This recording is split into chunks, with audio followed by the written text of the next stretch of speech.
Will we play on Dunk Festival this year? Well, not this year, but... Go check out Potamus, they're opening the festival. Do it.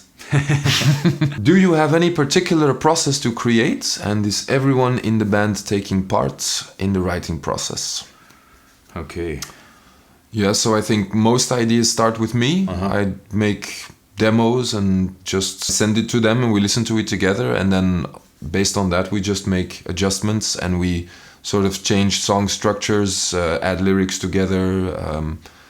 We kind of finish it together. What are your greatest influences besides music, movies and books? All right. Good question, actually. Yeah. So musically, it's most of the bands which we already mentioned a few times, probably. But there were a lot of books involved in the process of writing Unfold the Godman. We actually have a few here, like Big Fucking Secret, blows your mind. Be Here Now is really cool as well. Really cool layout as well. Just very free and chaotic. New Earth, Eckhart Tolle, fantastic. Union of Isis and Thoth. It's a lot of Egyptian mythology went into Unfold the Godman as well. And then finally, it's the biggest one. It's Insane, A Course in Miracles. Still haven't fully gotten through it yet, but it's really, really interesting. What does the song Psychedelic Mammoth mean to you, and how long did it take you to write it? It's hard to say because it's been a while. It was written in 2013, and I remember us playing it on like our second or third show ever, so it's really old. It's a 13-minute song from our first EP, and I guess we didn't really think that much about the message of our songs back then. And it was just based on this image I had of a giant mammoth with a bazooka mounted on its head. And I just wanted to make a really free, insane song with a long guitar solo and a long bridge and everything just extended. And I just wanted to go crazy. And people really liked it live. And I think it was our anthem for like the first 5 or 6 years that we played. And it's the one song that everyone was always talking about and everyone wanted to hear. So I remember us recording a demo on your in your bedroom, actually. Yeah. And then I told Stefan, it's 12 minutes, 30 minutes. It's too long. We have to cut it down to 7 minutes or so. Yeah. I'm so glad we never did. No, fuck that. If you could collaborate with any musical artist, who would it be? Holy shit. Let's say alive. Okay, because I would go to Freddie Mercury, but then it's not. That doesn't count. Still Dave Grohl, actually, because he's such a great musician. Definitely. I don't know if you saw himself recording a whole song. I think it's called Play video. Yeah. Crazy. It's. I think I would really like to play with a musician who was completely the opposite of us, maybe Michael Leake from Snarky Puppy, or maybe Jacob Collier or Tigran Hamasyan or something, just to make a really weird blend and see what comes out of it. Give us some Belgian festivals this year. Okay. Great. We'll definitely do more news very soon. Keep posted. Do you think you found your final sound, or is it still evolving? I think it's quite impossible to always have the same sound. And boring. It's boring as well. We get to discover new bands every week, every day. So I think it's impossible to not evolve as a band and as a listener as well. Mm. And I don't think that even exists a final sound. I don't think there's any band that found this final sound. It's just something that always grows and changes, and you become older and you start thinking differently, feeling differently, and so I don't think we will ever find our final sound. No. So it will always be progressing and changing, and we love the idea of changing. Yeah. It's like a chameleon. It's Exactly, yes. Very chameleonish. Come to Spain, please. Another suggestion. Maybe this summer. Maybe. ASAP, once again. Next question. How did you guys get signed with Pelagic Records? Good question. How did we? Yeah, I think we have to thank two persons. It's Didier, DA, our merge guy, and Thomas, Tomade. They were really important for us in this process. Yeah. So Didier is our merge guy, and Thomas is our manager now. And I guess it's thanks to them that we were talking about maybe reaching out to more labels. Yeah. And then Didier finally just contacted, I think it was Dennis, he contacted Dennis from Pelagic Records and started talking about us and started talking about our album. Yeah. And before we knew it, we had the proposition, and they really wanted to work with us. They liked the album. And then the next week we had contracts on the table, so it just happened really fast. And still can't really believe it, because it's incredible to be with all those other great bands that inspire and influence us. So, and Thomas, our manager, was mailing with Robin from Pelagic all the time, every day. And Robin was even on tour then, so he really put some effort into this as well. So it wasn't easy probably to combine that. It's nice to know there are some people who really believe in you, and So, is there any chance of a show in Central Europe, and when will you release a next album? Well, we'll definitely play in Europe, most likely this year, I think. Let's say maybe April or otherwise this summer. So you can definitely expect us there.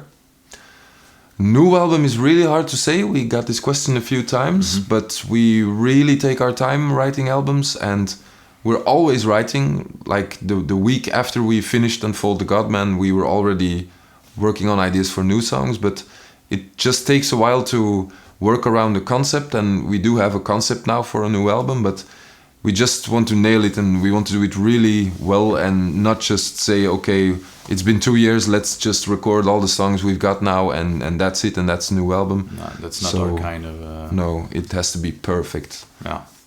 One of the only references I can't put my finger on is the 9. Can you elaborate on this?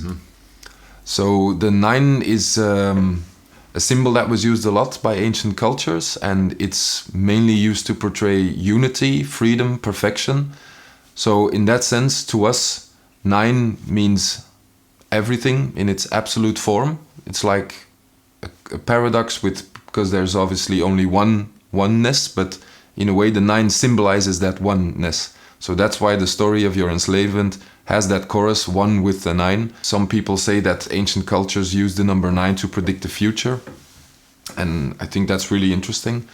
So if you want to know about that, just search for something like number 9 in ancient civilizations, and you'll definitely find some cool stuff. What are your favorite albums that aren't metal? Definitely The Doors, LA Woman, actually. It's really good. Yeah, great. And also the Baby Shambles, Shutter's Nation, or Down in Albion. I love those two groups, Baby Shambles, The Doors. Awesome. Yeah, I probably have to say the Snarky Puppy album again, but some of my favorites of all time are RJD2, Ghost Rider, which is like a hip-hop DJ, and Fleet Foxes. I love their Helplessness Blues record. Okay, so Josh, he definitely asked us the most interesting question. It's about this long. It contains, I think, 10 or 15 sub-questions, so thanks for that. They're really interesting. Let's see if we can answer most of them as best as we can. Was the subject matter of Unfold the Godman influenced by Jainist philosophy, or was it more Mahayanan? I'd have to say more Mahayanan, but it's not specifically written about or influenced by Buddhism. It's a lot broader, and it incorporates stuff from all different religions and all different ways of looking at spirituality. So, what role did Western spiritualism play in the formation of the lyrical content?